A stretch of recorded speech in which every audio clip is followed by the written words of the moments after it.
가랑비가 내리는 강원도 산골. 저는 초라한 요양시설 정문 앞에 홀로 서 있었습니다. 제 아들이 탄 검은색 세단이 빗길을 가르며 멀어지고 저는 떨리는 손으로 주머니 속 작은 파우치를 꺼냈습니다. 그 안에는 아들의 운명을 뒤바꿀 50억 원짜리 비밀이 들어 있었습니다. 이 순간 제 아들은 알지 못했습니다. 자신이 버린 그 초라한 노파가 누구인지, 그리고 정확히 15분 뒤 자신이 왜 미친 듯이 되돌아와야 하는지 말입니다. 평범해 보였던 한 어머니의 놀라운 반전 이야기가 궁금하시다면 잠시만 구독 버튼을 눌러주세요. 가족의 진짜 의미를 되새기게 하는 이야기를 매일 전해드립니다. 알림 설정까지 해두시면 새로운 이야기를 가장 먼저 만나보실 수 있습니다. 그럼 지금부터 시간을 되돌려 이 모든 일이 어떻게 시작되었는지 함께 보시겠습니다. 3년 전 봄, 서울 강남의 한 고층 빌딩 회장실에서 저 한명희는 서류 뭉치를 내려다보고 있었습니다. 5억 원.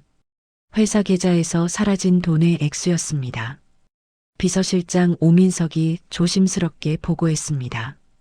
회장님, 자금 흐름을 추적한 결과 큰아드님 명의 계좌로 이체된 정황이 확인됩니다. 저는 고개를 끄덕였습니다. 이미 알고 있었습니다. 아니, 알고 싶지 않았지만 인정할 수밖에 없었습니다. 제가 그토록 믿고 키운 큰아들 태준이가 회사 돈을 빼돌렸다는 사실을 말입니다. 민석 씨, 이 일은 우리끼리만 알고 있겠습니다. 아직 아무에게도 말하지 마세요. 오민석이 난색을 표했습니다. 하지만 회장님, 이건 명백한 횡령입니다. 법적 조치를 취하셔야 하지 않겠습니까? 저는 손을 저었습니다. 법보다 먼저 제가 할 일이 있었습니다. 제 아들을 믿어보는 일 말입니다. 그날 저녁 저는 태준이를 회장실로 불렀습니다. 태준이는 명품 시계를 찬 손으로 넥타이를 매만지며 여유롭게 들어왔습니다. 마치 아무 일도 없었다는 듯이 말입니다. 어머니, 부르셨어요?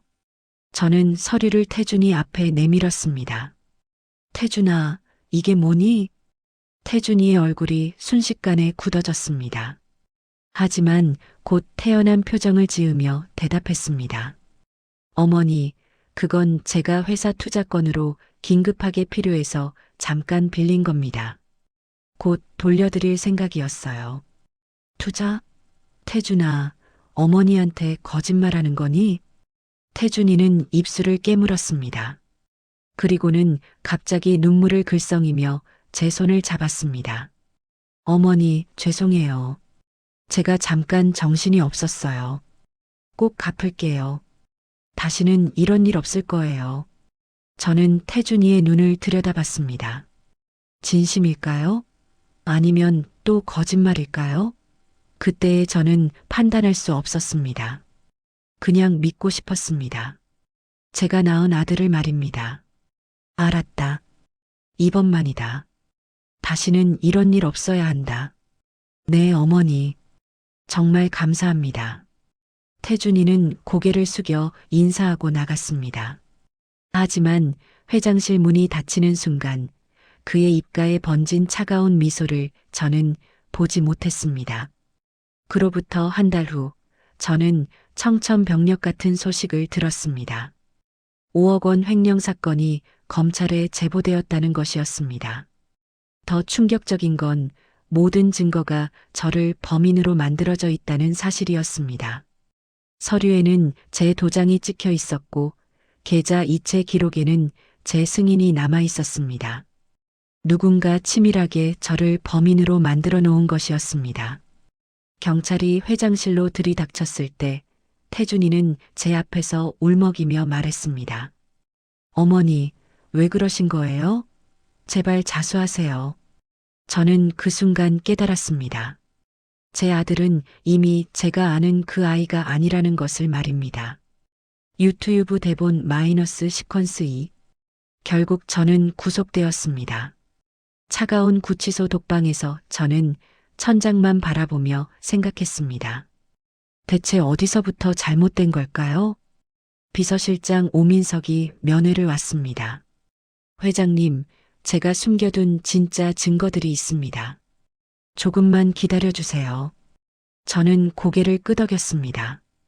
오민석은 제가 30년 동안 함께 일한 사람이었습니다. 그는 태준이가 서류를 조작하는 순간을 몰래 녹화해 두었고 실제 자금 이동 경로도 추적해 놓았습니다. 3개월 후 저는 증거 부족으로 불기소 처분을 받고 풀려났습니다. 검찰은 더 이상 저를 기소할 근거가 없다고 판단했습니다. 하지만 저는 알고 있었습니다.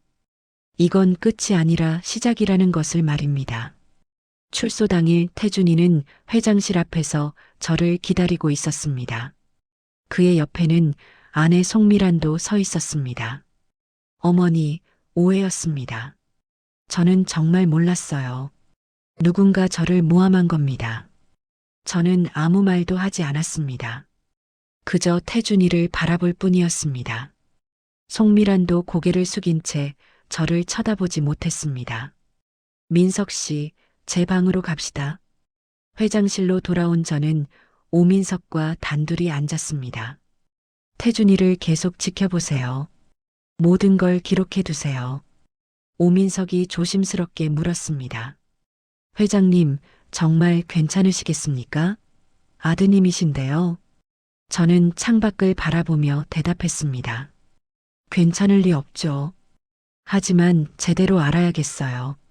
저 아이가 정말 뉘우쳤는지 아니면 또 다른 계획이 있는지 말입니다. 그로부터 1년이 흘렀습니다. 저는 태준이에게 조금씩 회사 일을 맡기는 척하면서 그 아이를 관찰했습니다. 오민석이 차곡차곡 증거를 모았습니다. 그리고 저는 알게 되었습니다. 태준이가 아내 송미란과 함께 새로운 계획을 세우고 있다는 것을 말입니다. 어느 저녁 오민석이 녹음 파일을 가져왔습니다. 회장님, 이거 들어보셔야 할 것 같습니다. 녹음기에서 태준이의 목소리가 흘러나왔습니다. 여보, 어머니가 멀쩡하면 우리 계획이 다 틀어져. 후견인 지정을 받아야 해. 송미란의 목소리가 이어졌습니다. 하지만 어머니가 건강하신데 어떻게 후견인을 받아요? 태준이 비웃듯 대답했습니다. 정신과 진단서는 돈으로 살 수 있어. 그리고 요양시설에 한번 들어가시면 누가 뭐라고 하겠어? 치매 노인 취급받으시는 거지. 저는 녹음기를 끄고 눈을 감았습니다. 가슴이 무너져 내리는 것 같았습니다. 오민석이 조용히 말했습니다. 회장님, 이제 법적 조치를 취하셔야 합니다. 저는 고개를 저었습니다. 아직은 아니에요. 태준이 계획에 맞춰 조금씩 기억이 안 나는 것처럼 행동해 보면서 더 기다려 봅시다. 혹시 모르잖아요. 저 아이가 아픈 엄마를 보면 마음을 돌릴지도요. 하지만 제 기대는 산산조각 났습니다. 석 달 후 태준이는 제게 말했습니다. 어머니, 요즘 건강이 안 좋으신 것 같으세요. 강원도에 좋은 요양시설이 있는데 한번 가보시는 게 어떨까요? 저는 태준이의 눈을 똑바로 바라봤습니다. 그 눈에는 아무런 감정도 없었습니다. 그저 차갑고 계산적인 눈빛뿐이었습니다. 그래, 태준아. 어머니가 가볼게. 태준이는 만족스럽게 웃었습니다. 감사합니다, 어머니. 제가 모든 준비를 해드릴게요. 그날 밤 저는 오민석을 불렀습니다. 민석 씨, 이제 시작합니다. 오민석이 놀라며 물었습니다. 무슨 말씀이신지요? 저는 책상 서랍에서 금색 보안 카드를 꺼냈습니다. 이걸 제가 가지고 갈 겁니다. 그리고 태준이가 얼마나 탐욕스러운지 직접 확인할 겁니다. 회장님, 위험하십니다. 저는 쓸쓸하게 웃었습니다. 이미 제 아들에게 배신당한 어미가 더 잃을 게 뭐가 있겠어요. 이제 마지막으로 확인하고 싶어요. 저 아이가 정말 어머니보다 돈을 택하는지 말입니다. 이틀 후 출발하는 날 아침이었습니다. 저는 평소처럼 옷을 입고 금색 보안 카드를 작은 파우치에 넣어 주머니에 넣었습니다. 태준이가 차를 가지고 왔습니다. 조수석에는 송미란이 앉아 있었습니다.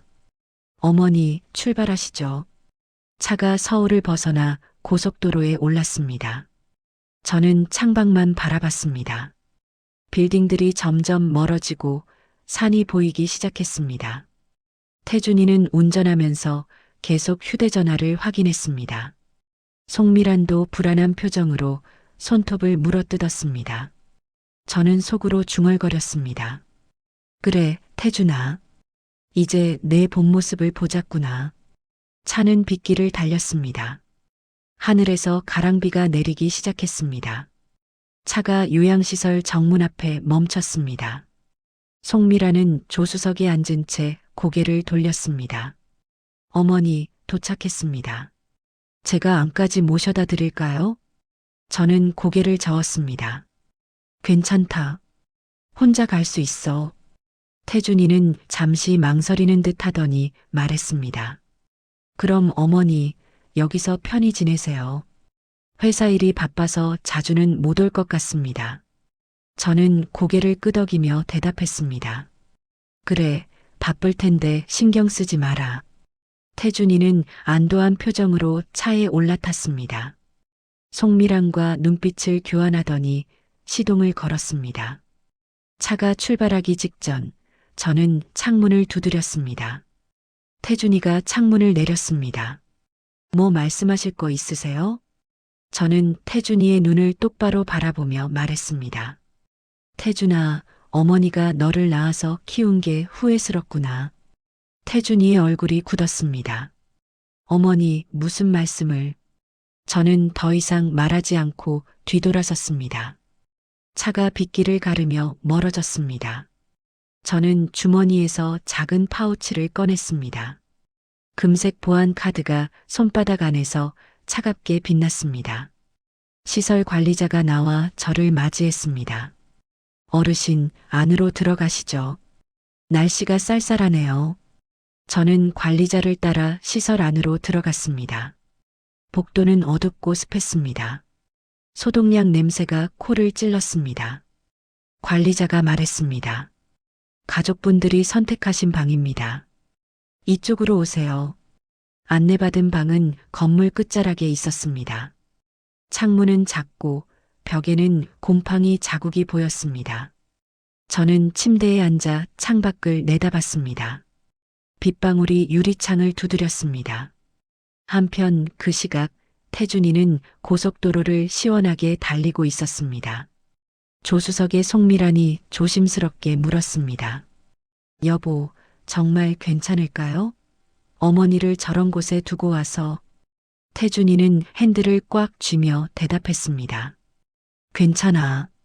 이제 어머니도 편히 쉬셔야 할 때야. 우리는 회사 경영에만 집중하면 돼. 송미라는 더 이상 말하지 못했습니다. 하지만 그녀의 마음 한구석에는 묘한 불편함이 자리 잡고 있었습니다. 바로 그때 태준이의 휴대전화가 요란하게 울렸습니다. 화면에는 부동산 개발팀 김 팀장이라는 이름이 떠올랐습니다. 네, 팀장님. 전화기 너머로 김 팀장의 다급한 목소리가 터져나왔습니다. 부회장님, 큰일 났습니다. 50억짜리 부동산 개발 계약 최종 승인이 안 떨어지고 있어요. 태준이는 당황하며 물었습니다. 무슨 소리예요? 서류는 다 제출했잖아요. 김 팀장이 숨을 헐떡이며 설명했습니다. 그게 회장님의 생체 인식 보안 카드가 필요하대요. 그 카드 없이는 이 규모의 계약은 최종 승인이 절대 안 난답니다. 태준이의 얼굴이 하얗게 질렸습니다. 그럼 어떻게 되는 건데요? 지금 당장 카드 안 가져오시면 계약 자동 파기되고 위약금 20억 원이 청구됩니다. 상대 회사에서 벌써 법무팀 변호사 대기시켜놨대요. 태준이는 핸들을 꽉 쥐었습니다. 머릿속이 하얗게 변했습니다. 카드가 어디 있는데요? 회장님이 항상 소중하게 지니고 다니신다고 들었습니다. 작은 금색 파우치 안에 들어있대요. 태준이는 그제야 깨달았습니다. 어머니가 항상 주머니에 넣고 다니던 그 작은 파우치, 그 안에 그런 중요한 것이 들어있었다는 사실을 말입니다. 팀장님, 지금 몇 시예요? 시간이 얼마나 남았어요? 김 팀장이 떨리는 목소리로 대답했습니다. 정확히 15분 남았습니다. 15분 안에 카드 입력 안 되면 모든 게 끝이에요. 태준이는 급하게 전화를 끊고 송미란을 향해 소리쳤습니다. 여보, 당장 차 돌려. 어머니한테 다시 가야 해. 송미란이 놀라며 물었습니다. 뭐, 왜, 무슨 일인데? 태준이는 거의 울먹이는 목소리로 설명했습니다. 어머니 파우치, 그 안에 회사 보안 카드가 들어있대. 그거 없으면 우리 20억 물어내야 한다고. 송미란의 얼굴도 창백해졌습니다. 태준이는 황급히 핸들을 꺾어 불법 유턴을 감행했습니다. 뒤따라오던 차들이 급브레이크를 밟으며 경적을 울려댔습니다. 태준이는 가슴이 터질 듯 두근거렸습니다. 시계를 보니 벌써 3분이 지나 있었습니다. 요양시설까지는 최소한 15분은 걸리는 거리였습니다. 더 밟아. 빨리. 송미란이 떨리는 손으로 요양시설에 전화를 걸었습니다. 여보세요? 거기 한 명이 어르신 계시죠? 지금 급한 일이 있어서 그런데 어르신 좀 바꿔주세요. 하지만 직원은 난처한 목소리로 대답했습니다. 죄송한데요. 그분 방금 나가셨어요. 어떤 고급 차 타고 가셨는데요. 송미란의 손에서 휴대전화가 떨어질 뻔했습니다. 뭐라고요? 나가셨다고요? 어디로요? 저희도 몰라요. 그냥 하얀 세단 타고 가셨어요. 정장 입은 남자분이 모시러 오셔서요. 송미란은 전화를 끊고 태준이를 바라봤습니다. 태준이도 당황한 표정이었습니다. 이게 무슨 일이야? 어머니가 왜 갑자기 나가신 거야? 태준이는 알 수 없었습니다. 하지만 어렴풋이 불길한 예감이 들었습니다. 차는 빗길을 미끄러지듯 달렸습니다. 태준이는 창밖을 보며 속으로 되뇌었습니다. 제발, 제발 그 파우치만은 두고 가셨길. 어머니, 제발이요. 하지만 태준이는 알지 못했습니다. 그 순간 저 한 명이는 서울 시내 한 조용한 카페에 앉아 그 금색 카드를 손에 쥐고 있다는 사실을 말입니다. 유튜브 대본 마이너스 시퀀스 4. 저는 변호사 최태호와 마주 앉아 따뜻한 차를 마시고 있었습니다. 서울 시내 한 조용한 카페였습니다. 태호 씨, 태준이한테 전화 갔나요? 최태호가 고개를 끄덕였습니다. 네, 회장님. 김 팀장이 정확히 15분 전에 전화했습니다. 아마 지금쯤 미친 듯이 달려오고 있을 겁니다. 저는 금색 카드를 돌려보며 한숨을 쉬었습니다. 이 작은 카드 하나에 저 아이의 본성이 다 드러나는구나. 최태호가 조심스럽게 물었습니다. 회장님, 정말 괜찮으시겠어요? 아드님이 진짜로 뉘우친다면요? 저는 고개를 저었습니다. 뉘우치면 좋겠지. 하지만 아마 아닐 거야. 저 아이는 카드만 찾으려 할 거야. 어머니는 안중에도 없을 거라고. 그때 제 휴대전화가 울렸습니다. 태준이었습니다. 저는 전화를 받지 않았습니다. 다시 울렸습니다. 또 받지 않았습니다. 5번째 전화가 왔을 때 저는 천천히 전화를 받았습니다. 여보세요? 태준이의 다급한 목소리가 터져 나왔습니다. 어머니, 어디 계세요? 지금 당장 요양원으로 돌아와 주세요. 어머니 파우치가 필요해요. 저는 침착하게 대답했습니다. 파우치? 무슨 파우치 말이니? 어머니가 항상 가지고 다니시는 금색 파우치요. 그 안에 카드 들어있잖아요. 제발 그거 좀 주세요. 저는 잠시 침묵했습니다. 그리고 조용히 말했습니다. 태준아, 엄마는 괜찮은지 묻지도 않는구나. 전화 너머로 태준이가 숨을 죽이는 소리가 들렸습니다. 그리고는 억지로 꾸며낸 듯한 목소리로 말했습니다. 아, 어머니, 물론 어머니 걱정되죠. 근데 지금 정말 급한 일이라서요. 나중에 설명드릴게요. 일단 파우치만 좀 주세요. 저는 쓸쓸하게 웃었습니다. 그래, 알았다. 요양원으로 돌아갈게. 정말요? 어머니 고마워요. 빨리 와주세요. 저는 전화를 끊고 최태호를 바라봤습니다. 역시 카드만 찾네요. 최태호가 안타까운 표정으로 고개를 숙였습니다. 회장님 마음 많이 아프시겠습니다. 저는 창밖을 보며 중얼거렸습니다. 아프지. 하지만 이제 확실히 알았어. 저 아이에게 어머니는 그저 이용할 도구일 뿐이라는 걸. 한편 그 시각 태준이와 송미라는 요양시설 정문 앞에 급브레이크를 밟았습니다. 차가 미끄러지며 정문 화단을 스쳤습니다. 태준이는 차에서 뛰어내려 시설 안으로 달려 들어갔습니다. 숨이 턱까지 차올랐습니다. 어머니, 어머니 어디 계세요? 직원이 놀라며 가리켰습니다. 아, 아까 그분 병실로 돌아가셨어요. 태준이는 병실로 뛰어갔습니다. 문을 벌컥 열자 저 한 명이가 침대에 앉아 조용히 창밖을 보고 있었습니다. 어머니, 저는 천천히 고개를 돌렸습니다. 왜 이렇게 급하게 왔니? 무슨 일이니? 태준이는 숨을 헐떡이며 말했습니다. 어머니 파우치, 그 금색 파우치 어디 있어요? 저는 주머니를 만지작거렸습니다. 파우치는 이미 가방 안에 넣어두었습니다. 파우치? 아, 그거 말이니? 어디 뒀더라? 태준이의 얼굴이 점점 창백해졌습니다. 제발요, 어머니. 지금 당장 필요해요. 빨리 찾아주세요. 저는 천천히 가방을 열어 파우치를 꺼냈습니다. 하지만 금색 카드는 이미 따로 빼두었습니다. 여기 있구나. 태준이는 파우치를 낚아채듯 받아들고는 안을 뒤졌습니다. 그리고는 얼굴이 하얗게 질리며 소리쳤습니다. 카드가 없어요. 어머니, 카드 어디 있어요? 저는 고개를 갸웃했습니다. 카드? 무슨 카드? 태준이가 거의 울먹이며 소리쳤습니다. 금색 카드요. 이 파우치 안에 있던 금색 카드. 그거 없으면 우리 망해요. 저는 침착하게 대답했습니다. 아, 그거 안전하게 보관하려고 따로 뺐는데.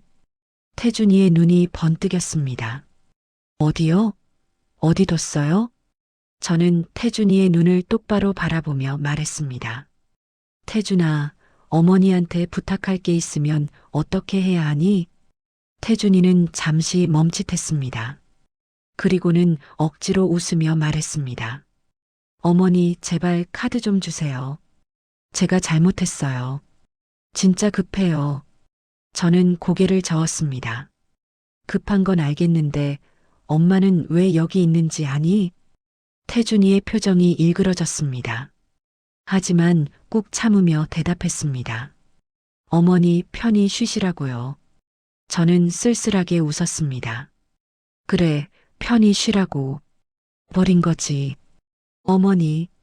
저는 일어서서 가방을 들었습니다. 카드는 내가 안전하게 보관하고 있을게. 필요하면 나중에 주마. 태준이가 제 앞을 가로막았습니다. 안 돼요. 지금 당장 필요하다고요. 15분 안에 입력 안 하면 우리 20억 물어내요. 저는 태준이를 지나쳐 걸어갔습니다. 그건 내가 해결할 문제야. 엄마는 피곤하니 쉬어야겠구나. 어머니. 태준이의 절규가 뒤에서 들렸지만 저는 돌아보지 않았습니다. 복도를 걸으며 저는 눈물을 닦았습니다. 제 아들은 끝까지 어머니를 걱정하지 않았습니다.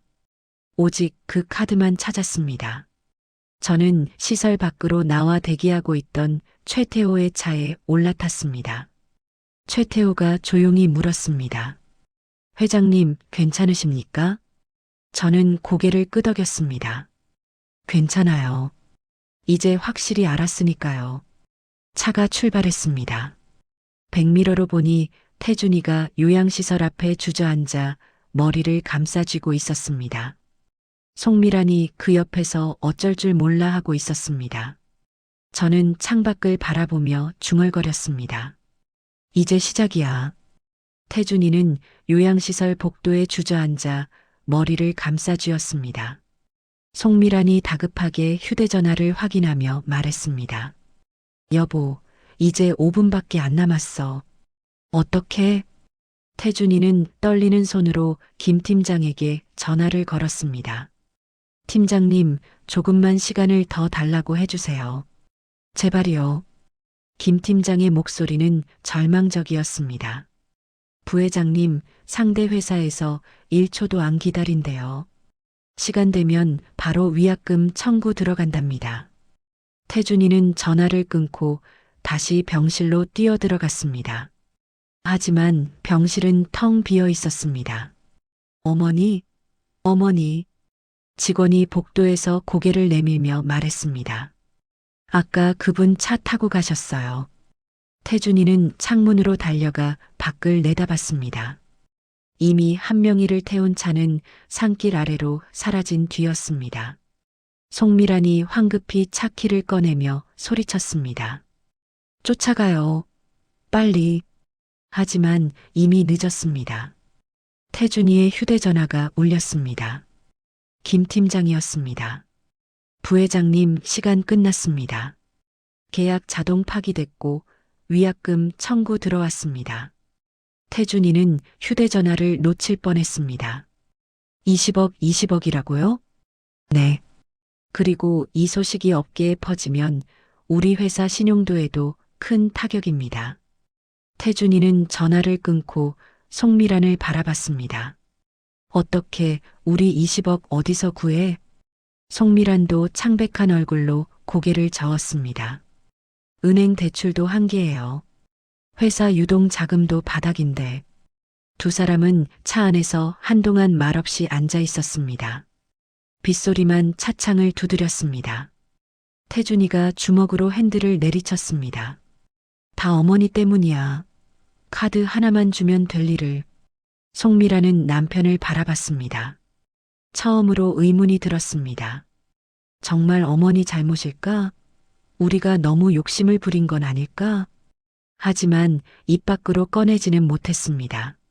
한 달이 흘렀습니다. 태준이는 20억 원을 마련하느라 회사 지분 일부를 급매각했습니다. 그 과정에서 경영권도 흔들렸습니다. 송미라는 남편이 점점 초췌해지는 모습을 지켜봤습니다. 그리고 어느 날 시어머니가 정말 건강이 안 좋으신 건지 궁금해졌습니다. 여보, 제가 요양원에 한번 다녀올게요. 어머니 안부도 확인하고. 태준이는 무심하게 대답했습니다. 그래, 다녀와. 나는 회사 일 때문에 못 가. 송미라는 혼자 요양시설을 찾았습니다. 가을비가 내리는 날이었습니다. 시설 직원에게 물었습니다. 한명희 어르신 어디 계세요? 직원이 가리켰습니다. 아, 그분이요? 지금 식당에서 다른 어르신들 도와주고 계세요.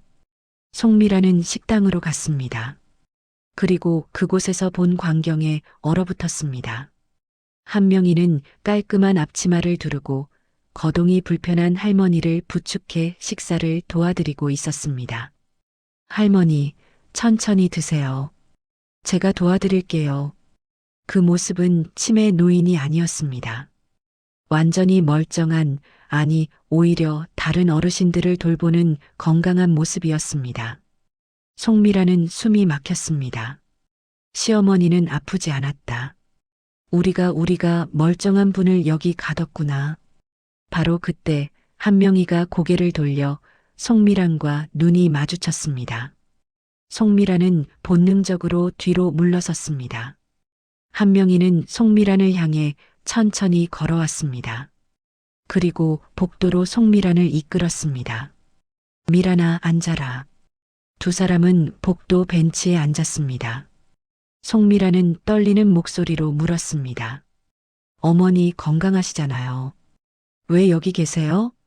한명희는 창밖을 바라보며 대답했습니다. 건강하지. 하지만 태준이는 내가 아프길 바라더구나. 송미란의 눈에 눈물이 맺혔습니다. 어머니 죄송합니다. 제가 몰랐어요. 한명희는 송미란의 손을 잡았습니다. 너도 알고 있었잖니. 내가 멀쩡하다는 걸. 송미란은 고개를 숙였습니다. 그렇습니다. 처음부터 알고 있었습니다. 하지만 남편 편에 서야 한다고 생각했습니다. 미란아, 이제 선택해야 해. 내 남편 편에 설 거니 아니면 양심 편에 설 거니? 송미라는 떨리는 손으로 얼굴을 감쌌습니다. 어머니, 저는 어떻게 해야 해요? 한명희는 조용히 말했습니다. 엄마는 강요하지 않아. 내가 스스로 결정해야 해. 송미라는 한참을 울었습니다. 그리고 결심했습니다. 며칠 후 송미라는 남편 몰래 녹음을 시작했습니다. 태준이가 변호사와 통화하는 내용, 후견인 지정 서류를 준비하는 과정, 모든 것을 녹음했습니다. 그리고 어느 날 밤 송미라는 그 녹음 파일을 들고 한명희를 찾아갔습니다. 어머니, 이거 받으세요. 한명희는 녹음 파일을 확인했습니다. 태준이의 목소리가 선명하게 담겨 있었습니다. 어머니가 멀쩡하면 우리 계획이 다 틀어져. 후견인만 받으면 돼. 한명희는 송미란을 안아주었습니다. 고맙구나, 미란아. 용기 내줘서. 송미란은 한명희의 품에서 울었습니다. 어머니 죄송해요. 제가 너무 늦게 깨달았어요. 한명희는 송미란의 머리를 쓰다듬었습니다. 늦지 않았어. 지금이라도 바른 선택을 한 거야. 그날 밤 한명희는 변호사 최태호를 불렀습니다. 태호 씨, 이제 준비를 시작합시다. 최태호가 물었습니다. 기자회견 말씀이십니까? 한명희는 고개를 끄덕였습니다. 네. 이제 모든 진실을 밝힐 때가 됐어요. 최태호가 서류를 꺼냈습니다. 언제 하시겠습니까? 한명희는 달력을 보며 대답했습니다. 이번 주 토요일, 그랜드 호텔에서 합시다. 모든 준비가 시작되었습니다. 한명희의 마지막 승부수가 펼쳐지려 하고 있었습니다. 유튜브 대본 마이너스 시퀀스 6. 토요일 오후 2시 그랜드 호텔 기자회견장에는 수십 명의 기자들이 자리를 채웠습니다. 한명희 회장의 긴급 기자회견이라는 소식에 모든 언론이 몰려든 것이었습니다. 저는 무대 뒤에서 정장을 매만지며 심호흡을 했습니다. 송미란이 옆에서 떨리는 목소리로 물었습니다. 어머니, 정말 괜찮으세요? 저는 송미란의 손을 잡았습니다. 괜찮아. 이제 진실을 말할 때야. 변호사 최태호가 다가와 말했습니다. 회장님, 부회장님이 도착하셨습니다. 삼시 정각에 입장하신답니다. 저는 고개를 끄덕였습니다. 좋아요. 준비된 대로 진행합시다. 바로 그 시각 태준이는 호텔 로비에 도착했습니다. 그는 최고급 양복을 차려입고 있었습니다. 비서가 전해준 초대장에는 회장 승계식이라고 적혀 있었습니다. 태준이는 만족스럽게 웃었습니다. 드디어 오늘이 왔구나. 어머니가 나한테 회사를 넘기는 날. 하지만 회견장 문을 열었을 때 그가 본 것은 예상과 전혀 달랐습니다. 넓은 기자회견장에는 수십 명의 기자들이 카메라를 들고 대기하고 있었습니다. 그리고 무대 중앙에는 한명희가 단정한 정장 차림으로 서 있었습니다. 태준이가 당황하며 물었습니다. 어머니, 이게 무슨? 저는 태준이를 향해 차갑게 미소 지었습니다. 태준아, 어서 와라. 오늘은 특별한 날이니까. 태준이는 불길한 예감에 발걸음을 멈췄습니다. 하지만 이미 늦었습니다. 양쪽 문이 닫히며 보안 요원들이 입구를 지켰습니다. 저는 마이크를 잡고 조용히 말했습니다. 여러분, 오늘 이 자리는 진실을 밝히는 자리입니다. 그동안 숨겨졌던 모든 진실을 말입니다. 태준이의 얼굴이 하얗게 질렸습니다. 어머니, 이게 대체... 저는 무대 옆에 서 있는 송미란을 바라봤습니다. 미란아, 시작하자. 송미란이 떨리는 손으로 리모컨 버튼을 눌렀습니다. 대형 스크린에 불이 들어왔습니다. 첫 번째 영상이 재생되었습니다. 3년 전 태준이가 회사 자금 5억 원을 빼돌리는 장면이었습니다. 은행 거래 내역, 서명, 모든 것이 선명했습니다. 태준이의 얼굴이 창백하게 질렸습니다. 이건 어떻게 해? 저는 무대 중앙에서 조용히 말했습니다. 태준아, 엄마는 다 알고 있었어. 내가 회사 돈을 빼돌렸다는 것도, 그 죄를 엄마한테 뒤집어 씌웠다는 것도. 기자들이 술렁이기 시작했습니다. 카메라 플래시가 터졌습니다. 두 번째 영상이 재생되었습니다. 태준이가 검찰에 저를 횡령범으로 신고하는 장면이었습니다. 제 어머니가 회사 돈을 빼돌렸습니다. 증거는 여기 다 있습니다. 태준이가 비명처럼 소리쳤습니다. 거짓말이에요. 저는 그렇게 안 했어요. 하지만 세 번째 영상이 재생되었습니다. 태준이가 변호사와 통화하는 모습이었습니다. 송미란이 녹음한 파일이었습니다. 어머니가 멀쩡하면 우리 계획이 다 틀어져. 후견인 지적만 받으면 어머니 재산은 다 내 거야. 정신과 진단서도 준비했어. 기자들 사이에서 경악의 탄성이 터져 나왔습니다. 네 번째 영상이 재생되었습니다. 태준이가 요양시설에서 카드만 찾으며 어머니 안부는 한마디도 묻지 않던 그 장면이었습니다. 카드가 없어요. 어머니, 카드 어디 있어요? 회견장이 순간 정적에 휩싸였습니다. 그리고는 분노의 웅성거림이 터져 나왔습니다. 기자 한 명이 태준이를 향해 소리쳤습니다. 부회장님, 이게 사실입니까? 어머님을 이렇게까지 속이신 겁니까? 태준이는 바닥에 주저앉았습니다. 송미라는 무대 옆에서 남편을 바라보며 눈물을 흘렸습니다. 저는 마이크를 내려놓고 무대에서 내려왔습니다. 그리고 태준이 앞에 섰습니다. 태준아, 엄마는 내게 기회를 줬어. 카드를 찾으러 왔을 때 단 한 번이라도 엄마 걱정을 했다면 엄마는 용서했을 거야. 태준이가 고개를 들어 저를 바라봤습니다. 눈가에 눈물이 맺혔습니다. 어머니, 저는 태준이의 말을 끊었습니다. 하지만 넌 끝까지 변하지 않았어. 카드만 찾았고, 돈만 생각했고, 엄마를 이용할 생각만 했지. 저는 주머니에서 금색 보안 카드를 꺼냈습니다. 내가 그렇게 찾던 이 카드, 이게 그렇게 중요했니? 엄마보다? 태준이가 입술을 떨었습니다. 아니에요, 어머니가 더 중요해요. 저는 고개를 저었습니다. 거짓말하지 마. 엄마는 다 봤어. 내가 어떤 눈으로 이 카드를 찾았는지, 어떤 마음으로 엄마를 요양원에 버렸는지. 그때 회견장 뒤쪽 문이 열리며 정장을 입은 검찰 수사관 4명이 들어왔습니다.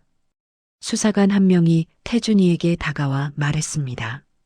한태준 씨, 횡령 및 무고 혐의로 동행을 요청합니다. 태준이가 비명을 질렀습니다. 안 돼요. 저는 안 돼요. 수사관이 태준이에게 수갑을 채웠습니다. 태준이는 저를 향해 울부짖었습니다. 어머니, 제발요. 저 한 번만 용서해 주세요. 정말 잘못했어요. 저는 태준이를 바라봤습니다. 가슴이 찢어지는 것 같았습니다.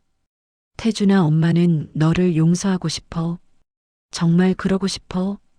태준이의 눈에 희망이 번쩍였습니다. 그럼 저는 고개를 저었습니다. 하지만 용서는 엄마가 하는 게 아니야. 법이 하는 거야. 그리고 무엇보다 내 스스로 해야 하는 거야. 어머니, 저는 더 이상 태준이를 바라보지 않았습니다. 돌아서서 무대 옆에 서 있는 송미란에게 걸어갔습니다. 송미란은 눈물을 흘리고 있었습니다. 어머니 괜찮으세요? 저는 송미란을 안아주었습니다. 괜찮아. 엄마는 괜찮아. 하지만 제 눈에서도 눈물이 흘러내렸습니다. 태준이가 수사관들에게 끌려나가는 모습을 보며 저는 창밖을 바라봤습니다. 기자들이 저에게 질문을 쏟아냈습니다. 회장님, 아드님을 직접 고발하신 심정이 어떠십니까? 저는 마이크 앞에 섰습니다. 제 아들을 사랑합니다. 지금도, 그리고 앞으로도. 하지만 사랑한다고 해서 잘못을 덮어줄 수는 없습니다. 또 다른 기자가 물었습니다. 앞으로 어떻게 하실 계획이십니까? 저는 잠시 생각하다가 대답했습니다. 제 아들이 진짜 사람이 되도록 도울 것입니다. 이제라도 늦지 않았다면 말입니다. 기자들이 다시 질문을 쏟아냈지만 저는 더 이상 대답하지 않았습니다. 회견장을 나서며 저는 송미란과 함께 엘리베이터를 탔습니다. 송미란이 제 손을 꼭 잡았습니다. 어머니, 정말 힘드셨죠? 저는 고개를 끄덕였습니다. 힘들었어. 하지만 해야 할 일이었어. 그날 밤 저는 혼자 회장실에 남아 태준이의 사진을 보고 있었습니다. 언제부터 이렇게 변한 걸까요? 하지만 이제 시작입니다. 진짜 시작? 유튜브 대본 마이너스 시퀀스 7. 석 달 후 법정에 선 태준이는 초라한 죄수복을 입고 있었습니다. 저는 방청석 뒤편에 조용히 앉아 그 모습을 지켜봤습니다. 판사가 판결문을 읽기 시작했습니다. 피고인 한태준은 회사 자금 5억 원을 횡령하고 그 죄를 친모에게 뒤집어 씌운 무고죄, 그리고 후견인 지정을 통한 재산 탈취 미수를 인정받아 징역 8년을 선고한다. 태준이의 다리가 휘청거렸습니다. 다만 피고인 한태준이 법정에서 보여준 참회의 태도를 참작하여 모범수로 복역할 경우 가석방 가능성을 열어두도록 하겠습니다. 태준이가 고개를 들어 저를 바라봤습니다. 눈물이 뺨을 타고 흘러내렸습니다. 저는 태준이와 눈이 마주쳤지만 고개를 돌렸습니다. 아직은 아니었습니다. 법정을 나서며 기자들이 몰려들었습니다. 회장님, 아드님의 판결에 대해 어떻게 생각하십니까? 저는 잠시 멈춰섰습니다. 법이 판단한 것입니다. 저는 그 판단을 존중합니다.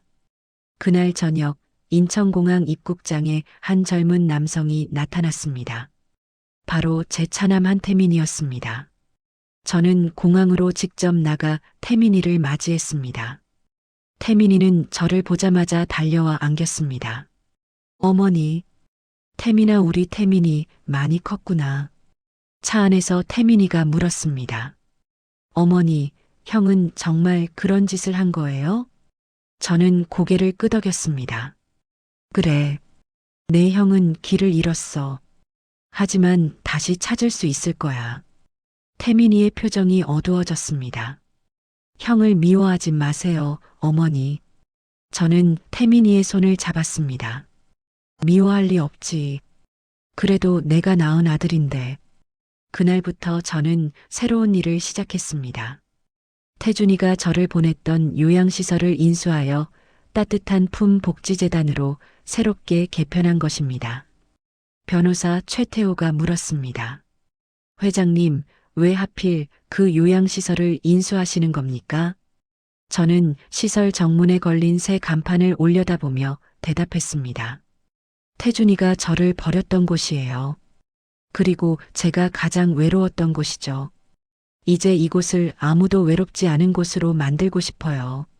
저는 직접 앞치마를 두르고 어르신들께 식사를 대접했습니다.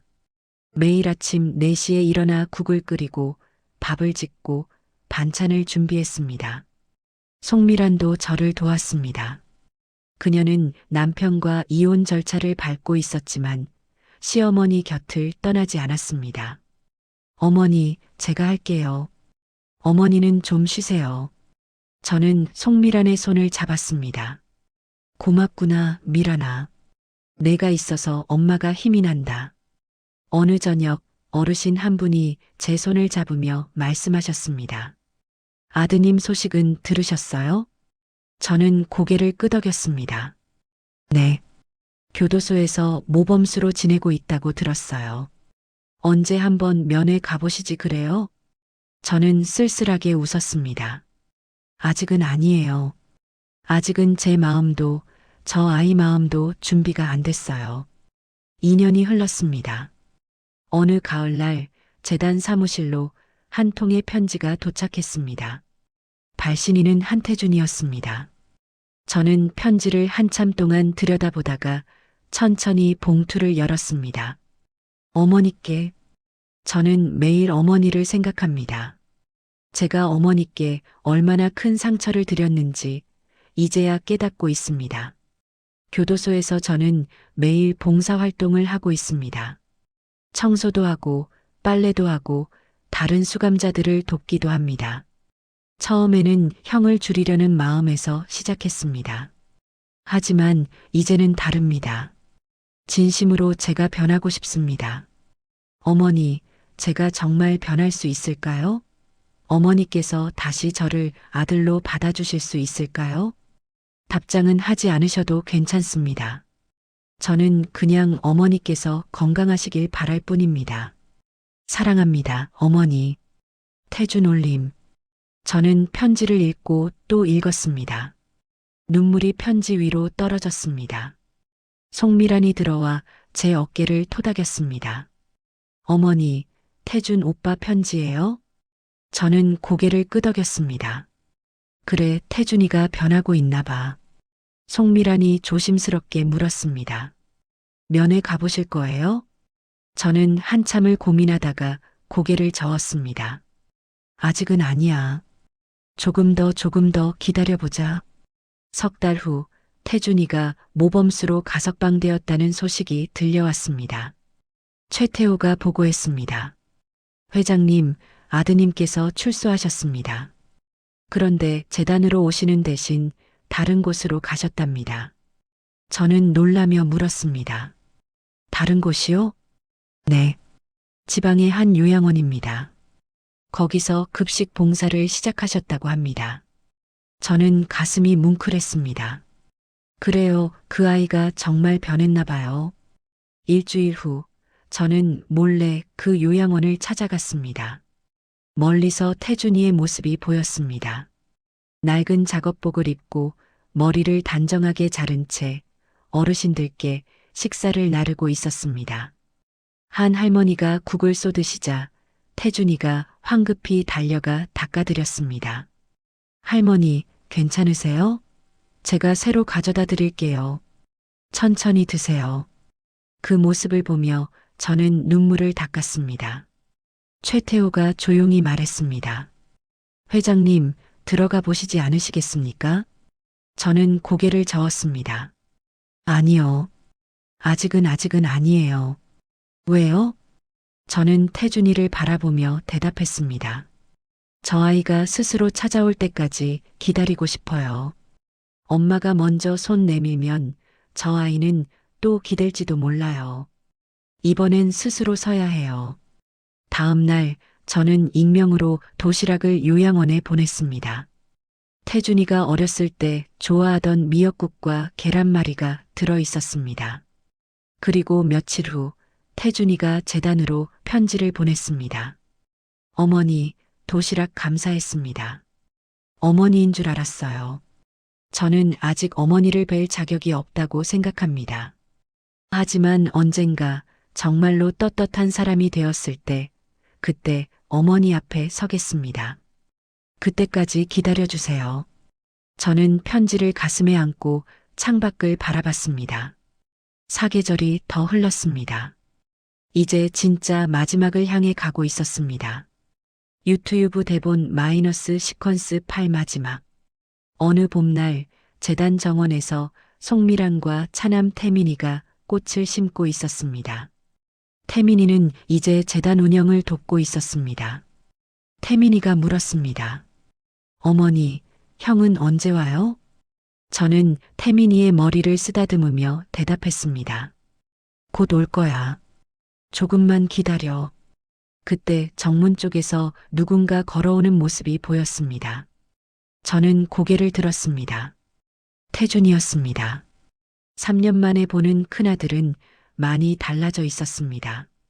수수한 작업복, 그을린 얼굴, 하지만 맑은 눈빛. 태준이는 멀리서 저를 보더니 멈춰 섰습니다. 저도 일어섰습니다. 두 사람은 한참을 그렇게 서로를 바라봤습니다. 그리고 태준이가 천천히 무릎을 꿇었습니다. 어머니 잘못했습니다. 저는 태준이에게 다가갔습니다. 하지만 바로 안아주지는 않았습니다. 일어나거라. 태준이가 고개를 들었습니다. 눈가에 눈물이 가득했습니다. 저는 태준이의 손을 잡아 일으켜 세웠습니다. 엄마한테 용서받으려고 온 거니? 태준이가 고개를 저었습니다. 아니요. 그냥 어머니 얼굴이 보고 싶었어요. 저는 태준이를 한참 바라봤습니다. 그래. 내가 진짜 사람이 되었는지 엄마가 확인해야겠구나. 태준이가 고개를 끄덕였습니다. 네. 시험해 주세요. 저는 정말 변했어요. 저는 재단 앞치마를 벗어 태준이에게 건넸습니다. 그럼 여기서 일해봐라. 봉급은 없다. 숙소와 식사만 제공한다. 할 수 있겠니? 태준이가 앞치마를 받아들며 대답했습니다. 네, 어머니. 기꺼이 하겠습니다. 저는 태준이를 데리고 재단 안으로 들어갔습니다. 송미란이 반갑게 손을 흔들었습니다. 태민이도 형을 보며 복잡한 표정을 지었지만 곧 다가가 악수를 청했습니다. 그날부터 태준이는 재단에서 일하기 시작했습니다. 새벽에 일어나 밥을 짓고 어르신들을 돌보고 청소를 하고 빨래를 했습니다. 한 달이 지났습니다. 어느 저녁 저는 태준이가 어르신 한 분의 발을 씻겨드리는 모습을 멀리서 지켜봤습니다. 태준이는 정성스럽게 조심스럽게 어르신의 발을 닦아드렸습니다. 할아버지, 발 시리시죠? 제가 따뜻한 물로 다시 가져올게요. 그 모습을 보며 저는 눈시울이 뜨거워졌습니다. 최태호가 옆에서 말했습니다. 회장님, 아드님께서 정말 변하신 것 같습니다. 저는 고개를 끄덕였습니다. 그래요, 이제야 제 아들이 돌아온 것 같아요.